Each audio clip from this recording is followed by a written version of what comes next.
गांव की ये साधारण सी सुबह और एक सुनसान सड़क पर पैदल चलता छोटा सा लड़का लियाकत, जिसके सपने बहुत बड़े थे लेकिन हालात बहुत छोटे। 3 किलोमीटर का लंबा रास्ता, नंगे पैर, धूल भरी हवा और तेज धूप, मगर लियाकत का हौसला इन सब से बड़ा था। वह बस चलता रहा। रात होते ही पूरा गांव सो जाता और लियाकत चूल्हे की हल्की सी लौ में अपनी किताबें खोल लेता। न बिजली न आराम, बस एक जिद, मुझे अपनी किस्मत बदलनी है।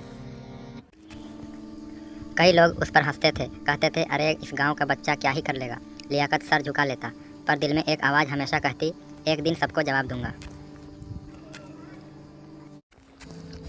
एक दिन उसके टीचर जी ने उससे रोक कर पूछा, बेटा तू इतनी मेहनत क्यों करता है? लियाकत ने हल्की सी मुस्कान के साथ कहा, मैम मैं अपने माँ बाप को इस मिट्टी की तकलीफ़ से बाहर निकालना चाहता हूँ, बस इसलिए पढ़ रहा हूँ। परीक्षा वाला दिन था।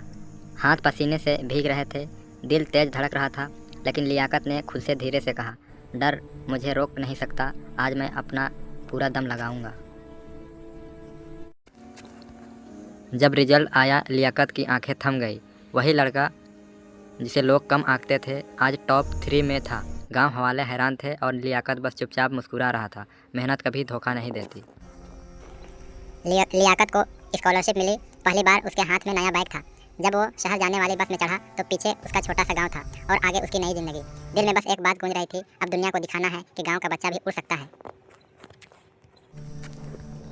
साल बीत गए। वही लियाकत जो कभी चूल्हे की लौ में पढ़ाता था, आज गांव के बच्चों को पेड़ की छांव में मुफ्त पढ़ाता है। वह कहता है, जिस रोशनी की कमी मैंने झेली, वही रोशनी मैं इन बच्चों तक पहुंचाना चाहता हूं। आंखों में वही चमक, वही हिम्मत, और उसकी आवाज़ धीमे से कहती है, तुम जहां पैदा हुए हो वह तुम्हारी किस्मत नहीं तय करता, तुम कितना ऊपर उठते हो वह तुम्हारी मेहनत तय करती है।